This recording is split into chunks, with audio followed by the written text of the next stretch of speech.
Good evening, humans. Tyrannosaurusmoth here, and tonight we're taking a look at the Teenage Mutant Ninja Turtles Ultimates Mondo Gecko figure from Super7. I always loved the Mondo Gecko character, and this was definitely one of my favorite Ninja Turtle toys growing up. So I was really excited to get this update to it. So let's take a look at it. Let's do this. When it comes to aesthetics, Super7 absolutely killed it, as they have been doing with the entire TMNT Ultimates line. And yeah, just the sculpt is dead on. It totally just feels like the original toy, just, you know, with more articulation. And that's pretty cool. There is a little bit of hindrance here, but we'll get to that in the articulation section. But, you know, the decal on the chest, the braces, like everything's painted really super well too. I love that they did the glossy eyes against the matte finish of the actual skin, or scales rather. And yeah, just all the colors are just there. Like that shade of purple is absolutely perfect.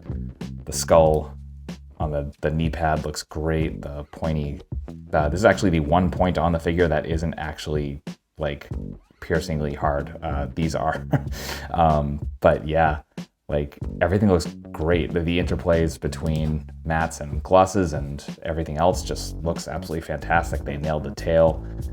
Even love that the skate, the little skate he has on his tail has these little silver inside the wheels. So just excellent art aesthetics all around. For accessories for Mondo Gecko, we're really stripped down for an Ultimate, but honestly, that's really good. I like that Super7 isn't forcing the issue and just throwing stuff in to have extra accessories.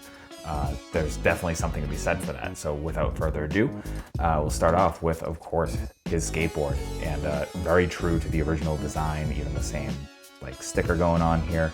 We've got the motor back here. I love the little touch of some like metallic blue paint here for these two pieces, the vents or whatever those are. And we get the wheels, which are functional, which is pretty awesome. So, and the entire bottom is sculpted, just really lovingly done all around. Just really cool, a great homage to the original, while again, updating it and modernizing it for kind of more of a collector context. Then let's move into the Ultimate head. So of course we get the head that came on the original. And then we get a new open mouth with the tongue coming out, and just, I love the way this one looks. I will say it's a little difficult to switch the heads because there's a double ball joint in here, and I took it out and the entire ball joint piece came out, and it was in the bottom of the head. So that is something to look out for. Definitely heat them up. Even that proved a little difficult, so just something to look out for if you get this. And from there, we can move on to hands, and we get right out of the box these kind of just relaxed, kind of hanging out hands. And you know, the right hand has the fingerless glove. All the nails are done as well, which is really cool. Just again, kind of gives it that extra bit of depth. And then we get to gripping hands, so right and left. So all the right hands will have the glove on it. All the left will be ungloved. And then we get some very gecko-looking splayed out hands. So kind of like he's kind of climbing up a wall or a piece of glass or something.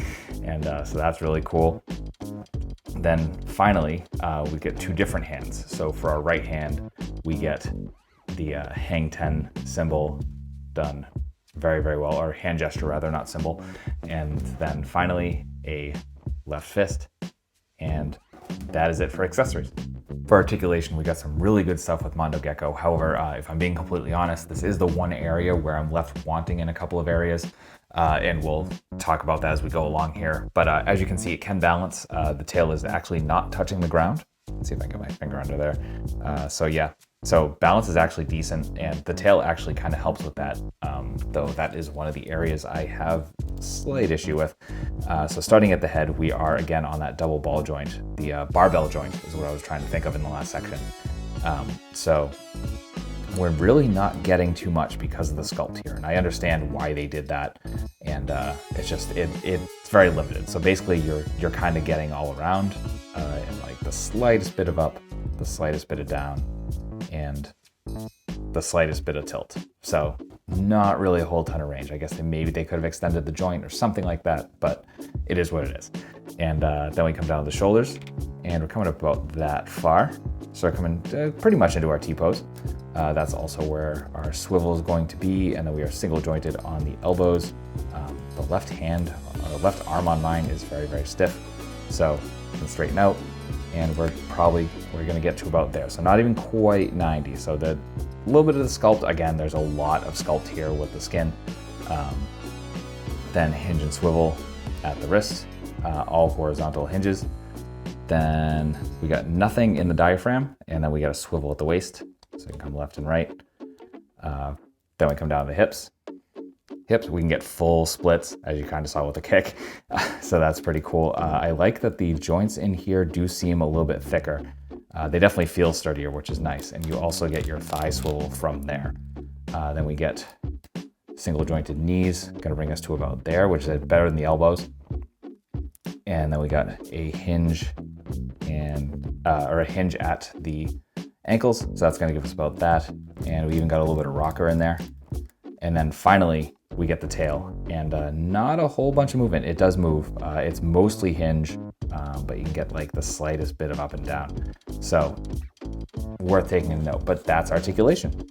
Getting into size comparisons, here is Mondo with a couple other TMNT ultimates. With a couple other lizardy boys. With some Hasbro. With some imports. With some monsters.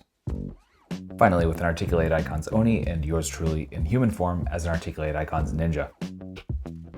So my final thoughts on the TMNT Ultimates Mondo Gecko figure from Super7 is that it's a really fun figure. Even with the limited articulation, you can still get a lot of really fun poses out of it.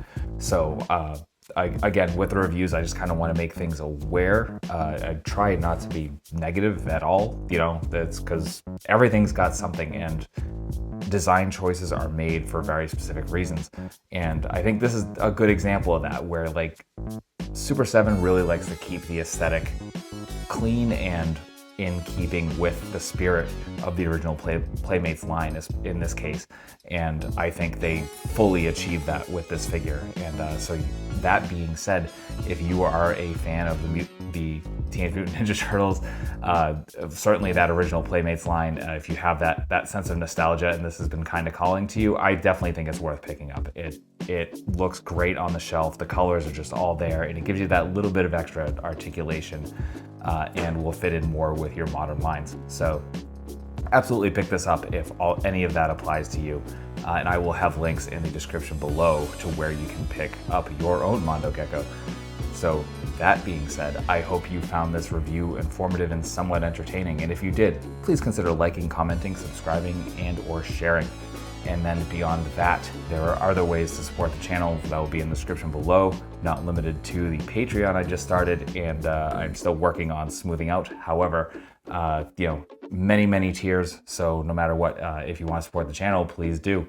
And yeah, so I guess that's it. So thank you, ultra thanks to you so much for watching once again, and I hope you take care of yourself, take care of those around you, and most importantly, stay weird, simians.